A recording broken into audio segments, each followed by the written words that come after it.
Hi, I'm Ash, and I'm here to talk about failure. Nobody likes failure, but it's a part of life that can't be taken away, only redefined.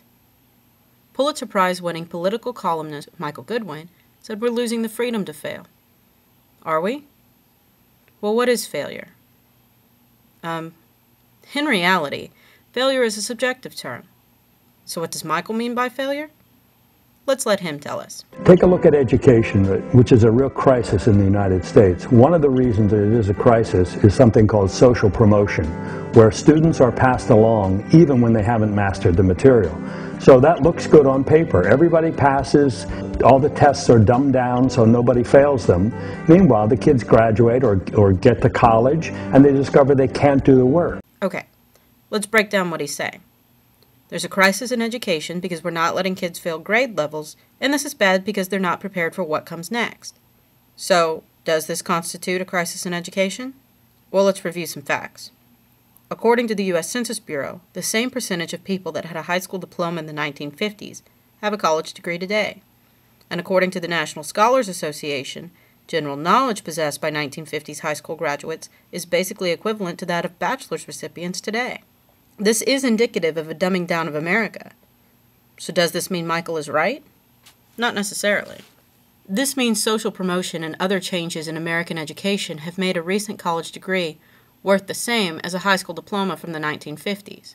Before, high school teachers, counselors, parents, and other mentors were responsible for my success because the bar for success was set at an age where I would still be too young to fully understand the consequences of my actions and realistically set expectations based on my accomplishments. I mean, honestly, what teenager has realistic life goals? But by prolonging and postponing substantive learning, the burden of my personal success is being taken from others and placed on me. Since the path to success no longer stops with a basically free-to-me high school diploma, I'm being asked to invest in my future. I'm being asked to decide if I want to spend the time, money, and energy it takes to be competitive in today's job market. Social promotion is happening, but that does not constitute a crisis in education. It's simply a reshaping of the American educational landscape that puts more of the pressure on the individual and changes the face of failure. So if failing a class in high school is no longer the standard of failure, what is? Moreover, what does that mean for the standard of success? Let's use a personal example here. I graduated college with a 3.78 GPA. I was involved in student government, school clubs and committees, and I volunteered in my community while holding down a job. And I'm an average postgraduate applicant. When the bar for so-called success is lowered, the bar for real success is actually raised. No one is fooled by the diminishing standards of education. Consequently, it's not enough to just graduate anymore. You have to do it with honors, while being involved, and becoming a leader. Look at it this way. Thomas Edison was a huge success, an inventor who changed life as we know it. He said, "I never failed. I just found 10,000 ways it didn't work." He's right.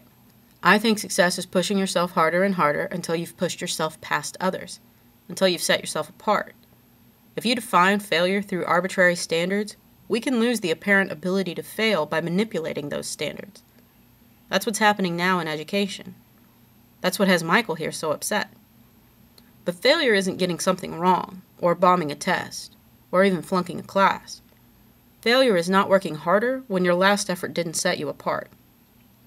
Failure is giving up, or just skating through.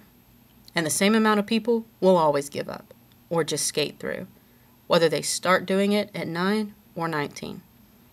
But the same amount of people will always push themselves harder to achieve their goals, and to set themselves apart. I never felt successful when I passed a class in high school, or even when I graduated college, with honors, while being involved, and becoming a leader. To me, those were steps on the path to success. Failing a class was unthinkable, and any grade lower than an A was unacceptable. So I pushed myself, harder than my teachers and mentors expected, and harder than I needed to meet the minimum standards. And I'm part of Generation Y, part of the so-called entitlement mania that's sweeping the American culture right now. My drive to be successful is completely internal, and it's unaffected by failing grades or lack thereof. People fail at the same rate they always have. But due to the changing landscape of the American educational system, the face of failure has changed. Mediocrity is the new failure.